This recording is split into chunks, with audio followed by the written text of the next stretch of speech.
Boker Tov, everyone. This week we are learning the double parsha of Behar Bechukotai, and we're going to talk about one of the most challenging mitzvot in the Torah having to do with slavery.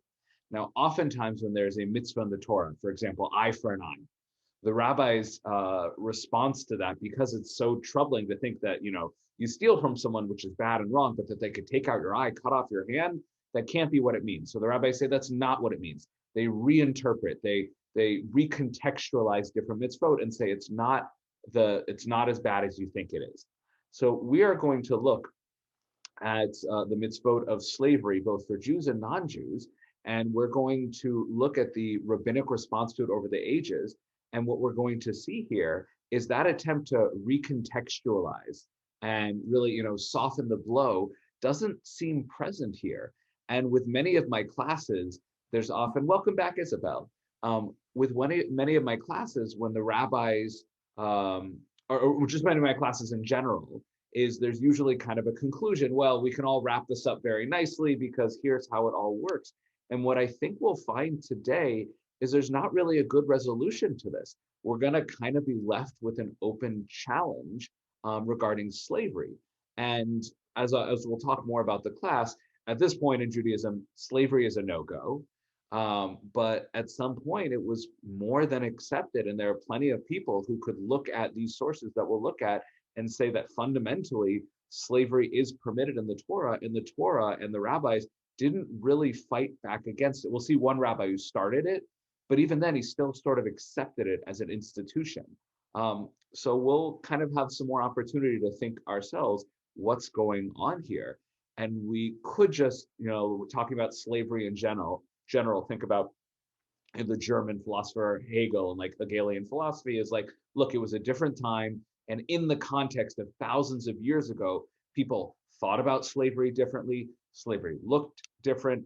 Everybody was a slave. So if we go, there's a philosopher I listen to, he has a great podcast, and he always says this, right now in 2021, we look back at people in the 1970s, at some of the things that they allowed and were okay with and say, monsters, they're all.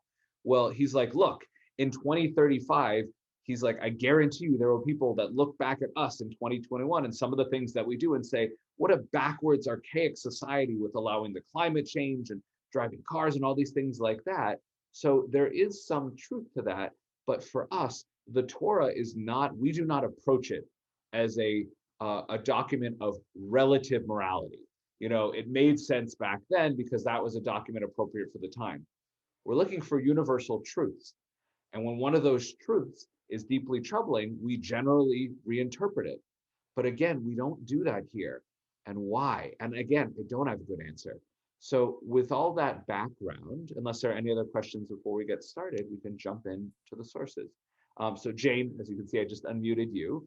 And there are two important verses that are separated only by a few verses. The first one talks about specifically Jewish or Hebrew slaves. And you will see some very key and troubling differences between Jewish and non-Jewish slaves. So Jane, if you would take from our Parsha, I think this might be already in Bechukotai, the second, but important in chapter 25, if your kinsman, which refers to a fellow Jew, basically, please, or fellow Israelite. If your kinsman under you continues in straits and must give himself over to you, do not subject him to the treatment of a slave.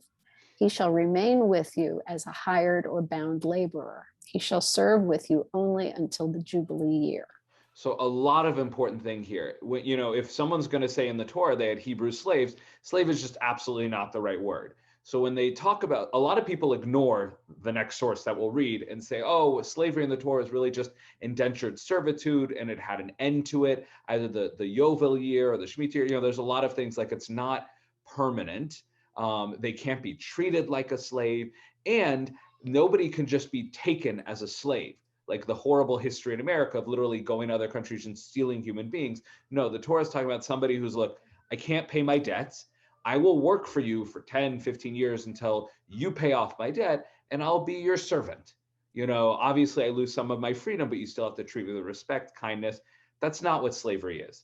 That is still not something that we do today, although we definitely have workers that unfortunately are kind of treated this way, even though they're technically free, but that's not slavery. But then we get, and Jane, I'll let you take the second source as well. A few sources later, we get to a non-Jewish slave, and they say Canaanite slave, but the rabbis will discuss later how that's really a broader category. So again, it says with Hebrew slaves, you free them at a certain point, that you don't treat them like a slave, and they willingly get into it because you're going to help pay off some of their debts or something like that and help support them. So go ahead. Such male and female slaves as you may have, it is from the nations round about you that you may acquire male and female slaves. You may also buy them from among the children of aliens resident among you, or from their families that are among you, whom they begot in your land. These shall become your property. You may keep them as a possession for your children after you, for them to inherit as property for all time. Such you may treat as slaves. But as for your Israelite kinsmen, no one shall rule ruthlessly over the other. Excellent, thank you. So it's hearkening back to earlier. So essentially, again, with the Israelite, it's saying this is kind of a business deal with another fellow, Yid, another fellow Israelite. And again, it reminds us of that there in verse 46. But when it comes to the non-Jewish slaves of the non-Jewish nations around you, it's quite clear they are property. And the phrase in the Hebrew they translated forever. It says leolam for forever or for an incredibly long time, but essentially it says you may keep them after you property for all time. You can leolam bahem. You can keep them forever. So there's no jubilee year, there's no yovel, there's nothing. When you get a non-Jewish slave, the only way they go free is if you sell. Well, we'll look at some of the examples, but if you choose to set them free. But there's no automatic Jewish law that frees them. So if you buy a piece of property as a non-Jewish slave, they are with you till the end of time. That's slavery. And in these verses, it doesn't say anything about how they should be treated with respect or kindness. The rabbis will develop some of that later, but fundamentally here, that it's okay to enslave non-Jews, and there's no recourse for these slaves to ever free themselves. And again, that is troubling. And it repeats again, but if they're Jewish, then no, then we don't treat them that way. Then they're just, it's a business deal to help them out of it. So before we go on and see how the rabbis sort of either mitigate or do the complete opposite, any thoughts on these verses, how we might understand them, or just general reactions to them? There, nod your head if they're troubling to you too. Good. So Gloria and Leonard, I'm going to go ahead and unmute you for this next section. And as I said, typically what we do is, or what the rabbis do is they try and lessen the blow. They say it's not what you mean, it's not as bad. So one of the questions is, the Torah says that you can never let a slave go, you keep them forever. Well, obviously that means you're allowed to, but hopefully would encourage, but you can let them free, and you probably should. So in the 13th century Sefer HaChinuch, he breaks down, all of the details explaining mitzvot. We'll actually see him show up twice in the shiur. And here he's going to sort of summarize all of the previous rabbinic opinions around this particular law, the specific law of slavery, to work the Canaanite or non-Jewish slave forever. So Gloria, if you would take here from the Sefer HaChinuch, the commandment of work. The commandment of work with a Canaanite slave forever. That we have a Canaanite slave work forever, meaning that we should never manumit him. And manumit is to set them free.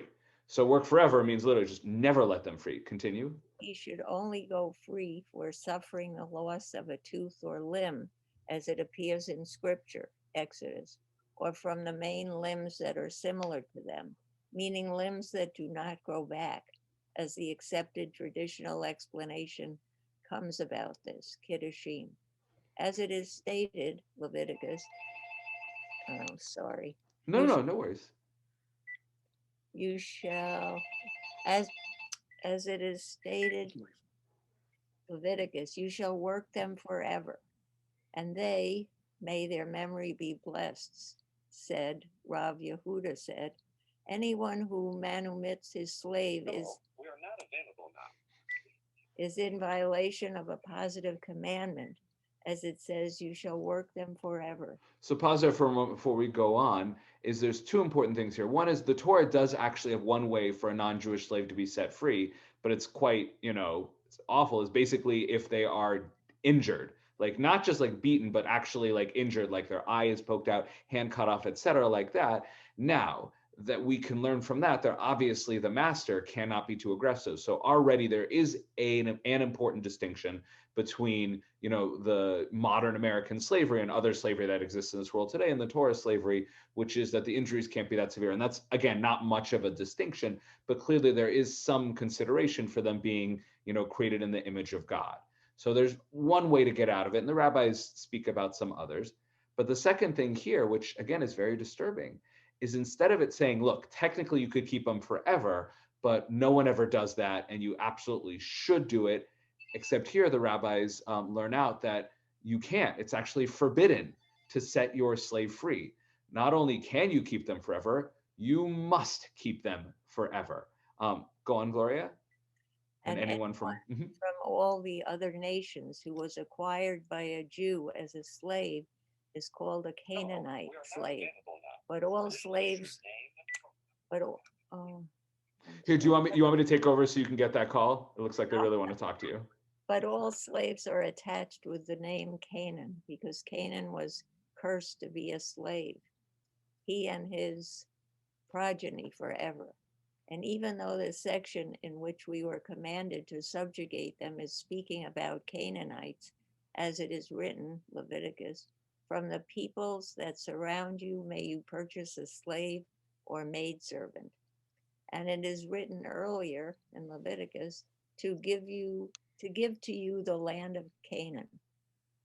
It was known to the sages, may their memory be blessed, that it was not only Canaan and those in their land that were called Canaanite slaves, as the law is the same for all the rest of the nations, they that have the status of a Canaanite slave in every matter. Thank you. So there's actually two very important points here. One I'm going to put to the side for now, but the first one is that all non-Jews living in and around the land of Israel are considered, kosher, as it were, to be enslaved. But he's also talking here about a rationalization. Recognize, how is it that it's okay to just enslave a non-Jewish person? And we'll see that the idea that all non-Jews, whether they're of Canaanite descent or of Moab or Ammon or any of the nations, are all considered Canaanite, is not necessarily consistent with the rationalization, but we'll come back to that in a later source. So any questions on what the Sefer HaChinuch points out here is that actually the rabbis make it even harsher. It's not you could free them, it's actually breaking a law to free the slave. Once they're with you, they're stuck forever. So any thoughts, comments, or questions on that section? Yeah, Jane, I am unmuting you.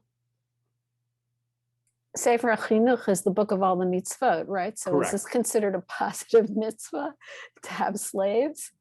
How does he say it here? Is in violation of a positive commandment. Yeah, because the mitzvah avodah be'eved Kanani is to work. It is a positive thing to enslave them. So it's even more disturbing than I was. Yeah, it's very disturbing. Yeah. Deeply. And again, we will see one rabbi later kind of try and step away from this, but ultimately, again, eye for an eye, the rabbis essentially did away with that in a very beautiful and elegant way. So it's just not a mitzvah anymore to stab or injure someone for injuring you. But this mitzvah, even though we certainly don't do it today, it was not done away with per se. It still sort of exists out there as a concept, and it's something we have to, deal with. But the rabbis, even though they don't get rid of the mitzvah, they still try and, make sense of it. Why is it okay for the Torah to ask slavery? And we get into something here called apologetics, which is to say, no, you really, it's apologizing for something really disturbing in the text and say you don't really understand it. But the truth is, these apologetics, after you read them, you're not really going to think, oh, I understand slavery is actually a good thing. You're actually might even be more offended by the way they explain it. I know I was after reading this. So and again, the Sefer HaChinuch is bringing the literature from before his time, but we have a long way to go from what he's about to say. So Leonard, if you would take this source from the continuation of the Sefer HaChinuch, sometimes he explains a mitzvah and it's like 3 sentences. This time when he does it, there's like 5 or 6 paragraphs, and I only brought you selection. So please, it is from the roots of the commandment. It is from the roots of the commandment that since the people of Israel are the choicest of the human species, and they were created to recognize their creator, and to serve in front of him, it is fitting that they should have slaves to serve them. And if they do not have slaves from from the nations, they would nonetheless need to subjugate their brethren. And those subjugated would be unable to strive in his service. Blessed be he. We were therefore commanded to retain these for our use, after they have been readied and have had idolatry removed from their mouths, lest they be a snare in our homes. And this is the meaning of the verse afterwards, Leviticus 25, number 46. And as for your brothers, the children of Israel, a man shall not subjugate his brother. That is to say, that with this, you will not need to subjugate your brethren, and you will all be prepared for the service of God. And even though the understanding of the verse is to warn not to subjugate a Hebrew slave with oppressive labor, there are 70 faces, I guess. Yeah. Shivim panim lektuvim, 70 faces, which means there's many ways to understand it. Even though it says one thing, we're learning something else. But let's break apart what this is saying here. So part one is Jews or Hebrews are commanded by God for a very holy service. Okay, I'll buy that. That's something that we live in religion. Two, Jews are therefore better than everybody else because they have the sacred duty. This is getting into supremacism, essentially, a kind of, racism. Like, this is deeply, deeply troubling.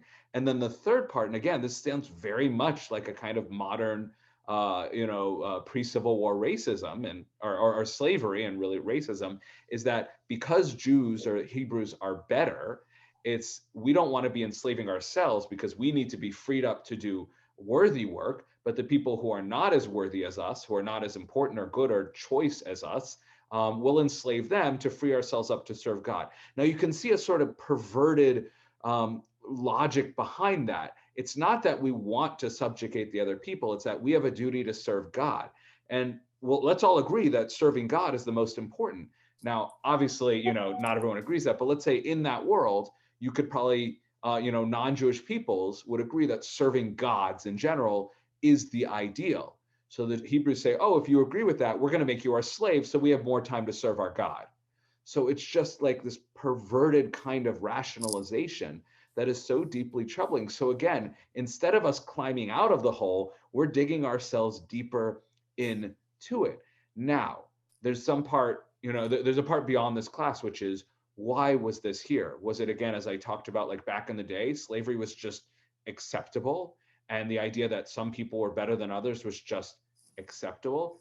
Maybe there's something to that. We know that's not true and that's barbaric, but for them, maybe that's just not what they knew. But there's so many verses in the Torah and the prophets, 1,000 years before this at least, that clearly talked about all mankind, particularly in the day of God and the Messiah and all nations. It doesn't matter if lesser, there's no such thing as lesser, lower, chosen. We will all serve God. And the Jewish responsibility, almost the burden, the yoke of the Jews, is to help bring that time for the sake of humanity, but not that we're better than others. So this hole that we've dug into, the rabbis are still trying to rationalize it. So this next source here, we kind of saw it earlier.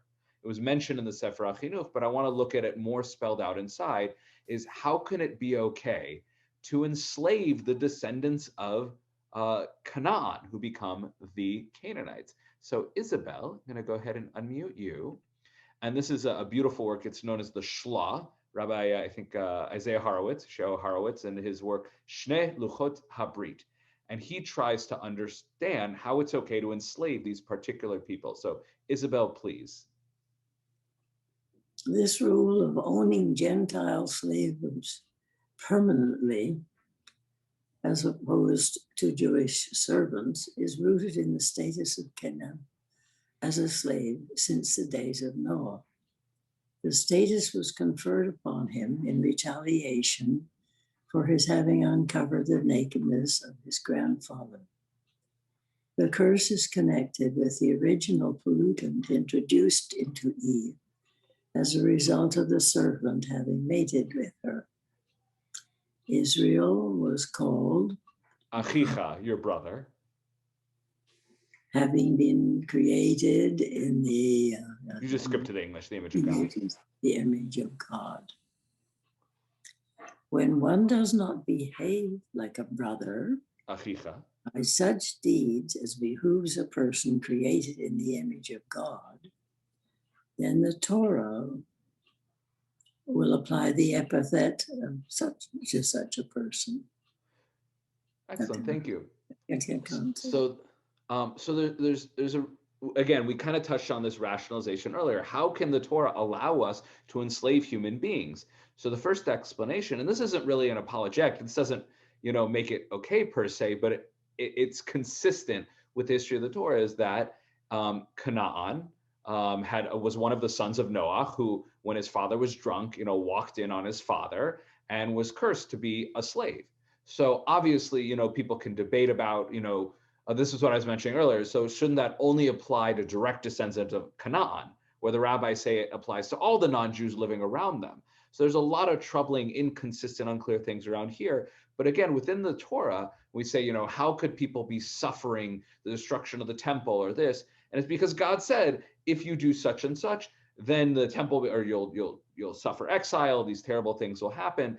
Everything is, we knew it was coming. So Canaan brought a punishment. Therefore, because of his actions, it's okay to enslave him forever. Now, there's another thing that I wasn't familiar with before this class, the idea that where did this evil of Canaan come from? How could somebody do such an evil thing? And then it gets into very midrashic territory, which is that the snake, the serpent in the Garden of Eden, wasn't just trying to manipulate Adam and Eve. It actually had a sexual desire for Eve and actually copulated with her, slept with her, and somehow that got into her body. And then when she actually had children, it was somewhere in her bloodline. So we're not going to go deep into that. That's a whole class in and of itself. But again, see what they're doing here is, instead of getting rid of the mitzvah, they're just making it okay to enslave the Canaanites. They're not as good at us, not as good as us. In fact, there's this inherent evil from the evil, perhaps even satanic snake there. It's a punishment for actions that they did. And that's really key there. Jews cannot just enslave human beings. They're created in the image of God for no reason. If you enslave your brother, who's a Jew, that's bad. But if somebody has done something and they're being punished, then it's okay. Obviously, I am not okay with that. And I don't think any of us are okay with that. But again, this is all the rabbis have to deal with, because by the 16th century, no one had really done the legwork to get rid of this mitzvah. So you have to keep rationalizing it after every generation. So we did mention there are some exceptions, and there's one rabbi who tries to soften it and move away from it. But before we go to the final section, any questions up until now?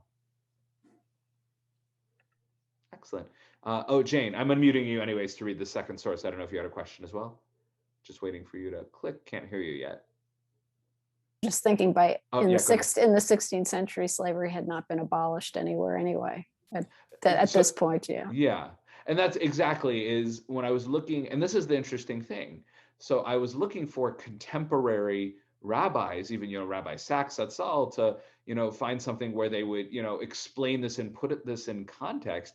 And there's really nobody. In fact, some of the best articles I read were quite explicit that the rabbis, instead of, again, like eye for an eye or other mitzvot and trying to soften it or move it away, there's one idea, which is also, it's better than nothing, which is the idea that once these idolaters are brought into the house of an Israelite, they have to give up their idolatry. And in fact, we'll see an explicit transformation from being an idolater to a Jew in this next source. But the idea is it's better to live in a house of monotheistic Jews than be allowed to be a free idolater. I'm not going to go into the ethics of that, but that's the only attempt I have seen at truly rationalizing it. And I guess I have seen some rabbis who attempt to say that, look, living in the house of a Jew is actually, they would treat you so wonderfully, and it was much better to be a slave to a Jew forever than to live in any other situation. I mean, that's the height of apologetics. It's not necessarily nonsense. I'm sure there were many Israelite owners who treated their slaves with respect and like part of the family, but as a fundamental system of just slavery, you can't explain that away. But the best I've seen is it's better to be under an Israelite than to be free on your own or to be a slave to someone else altogether. Now, one of the things the Torah implied is that you're a slave forever and there's no way to get out of it. But then we saw later in the Torah, or earlier in the Torah in Shemot, if a slave is physically injured and damaged in some way, they can be freed.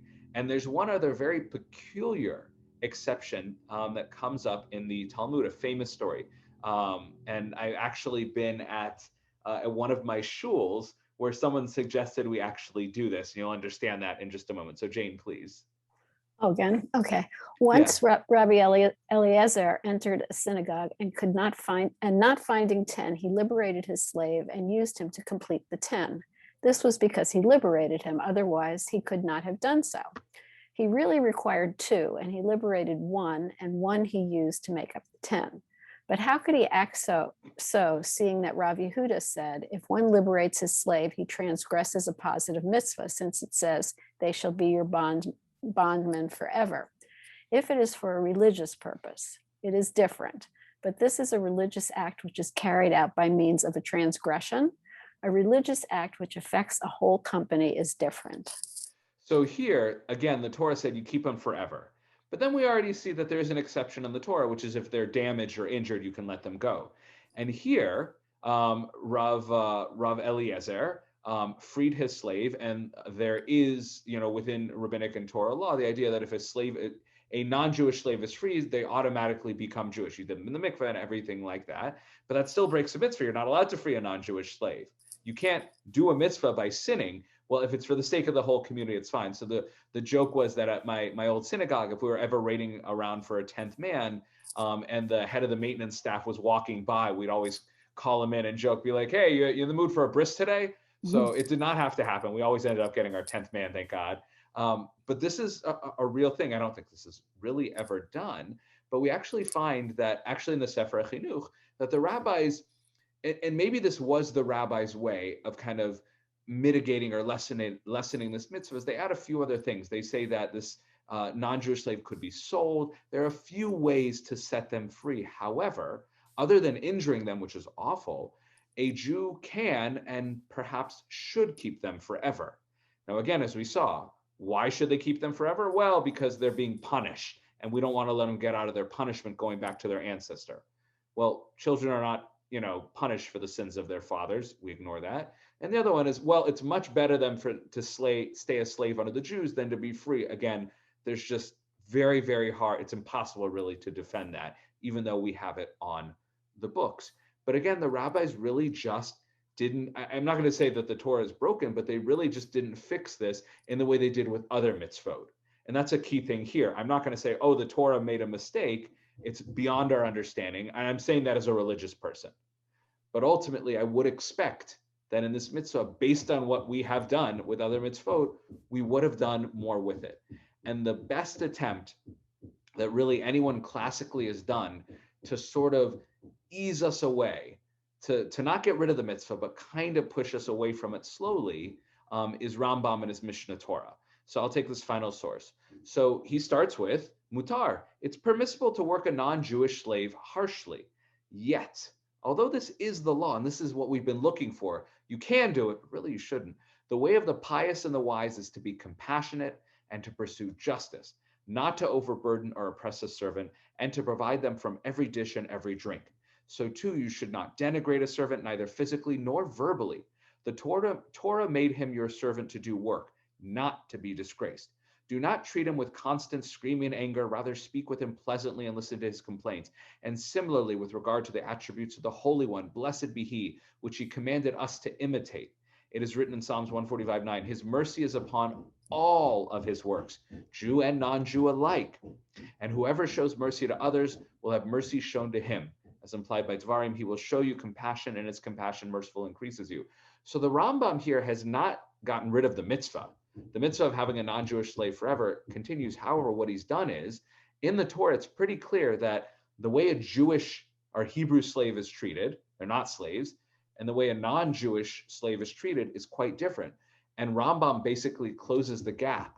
And what he says, and this is again what we've been waiting for, is technically they are property and you could treat them the way you would an electric guitar. You could smash it on stage, but we don't do that. We are and we must be better than that. If we truly are to represent the best of God and God's mercy and compassion, then we need to treat these Hebrew slaves, we don't have to, but we should treat them better than we treat ourselves. And essentially what he does is, instead of getting rid of the mitzvah altogether, he transforms it from being the law of a Hebrew slave to the law of a non-Jewish slave to the law of a non-Jewish worker, which again is still deeply ethically problematic. But you can see how Rambam here is the first real attempt to not apologize for it, not to rationalize, but to try and shift it and change it so that we no longer are doing a mitzvah, which is really not okay, which is deeply troubling. And the way Rambam does it is so beautiful. He in no way rejects the Torah or the validity of it or questions God's authority in it. He in fact uses God's own divinely inspired Psalms and say God clearly implies that God wants us to be merciful to everything he created. That must apply to non-Jewish slaves as well. And therefore, the way we should treat them is really no different than you would treat an employee today that you show respect for, with all of the laws and the unions and everything like that. No less than that. And he, even in his Guide for the Perplexed, Moreh Nevuchim, talks about essentially the equality of all people. And he says, look, if you see a poor person on the street, it has nothing to do with who they are. It just has to do with the circumstances they were born into. There's no such thing as somebody who is unable because of their own spirit, like who deserves to be in that position.